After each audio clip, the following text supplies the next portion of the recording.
Here's another one of my favorite reverbs, not just from waves, but this is actually one of my favorite reverbs, period. If you need something with more control than, say, the Seventh Heaven reverb, this one is called the H-verb, and it's got a lot of controls. It's an algorithmic reverb, and as you can see, it's pretty deep. For starters, they give you a lot of different presets. So maybe one of the first things you want to do is to just run a signal through it, some kind of instrument or voice, and before you start getting into the knobs and bells and whistles of it, just go through some of these different presets and they'll give you a very good idea of what the thing can do. They've given you a lot to choose from. So it's kind of, to be honest, it's kind of rare that I'll go in there and really get into all the detailed editing. I'm usually in a hurry, looking for a good sounding reverb. This large reverb right at the top is a great one. That's the one that I use for my default. When it first opens up on my DAW, that's where it goes. It pulls up the large verb, as you've seen there.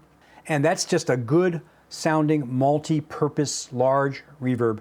It's got a great sounding tail on the end of it. It doesn't break up or get diffusey. It has a beautiful ring and some great sounding algorithms there.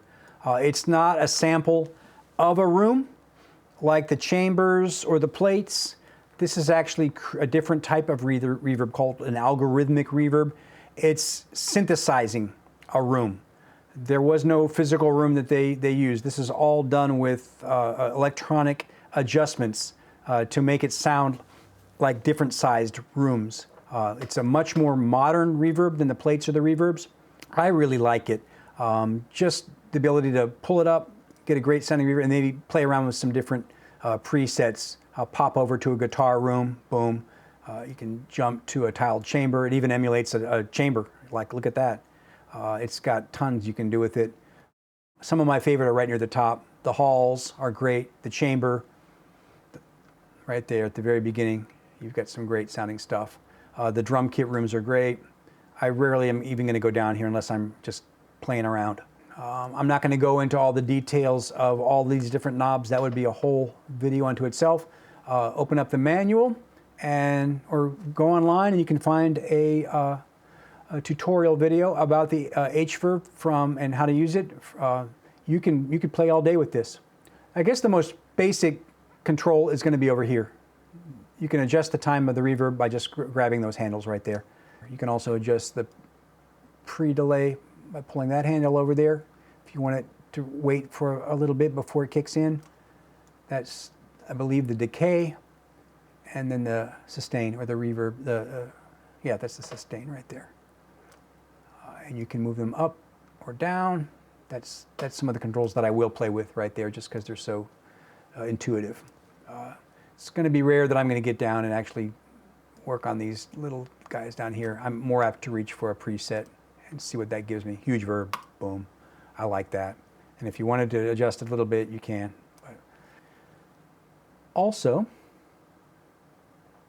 you can reverse it. If you want to reverse reverb, that's really cool. Easy to do.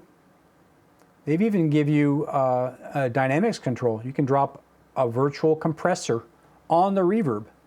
Pretty cool, huh? A de-esser, a duck, all kinds of stuff. That's how complicated this reverb. They've got a dynamics control on the reverb itself. These are your global controls over here. I don't think I ever touched those. Modulation, dampening, kind of like the plates we were just talking about. That's the emulation of dampening that reverb. In addition to moving these handles like this, you can do, this is the reverb time, moving it this way. You can also go in here and click it in fine little increments there and do the same thing, but just at a kind of a micro level. And you can also type it in if you're so inclined to do that. There's your reverb time right there. Here's a little button right here that I want to call your attention to. It's really easy to overlook, but that little guy that says collapse right there, if you want to make all that go away, you hit that, and it's going to simplify the unit into just that. Sometimes preferable. especially if you're in a hurry. Expand it if you want to get into the nuts and bolts of it.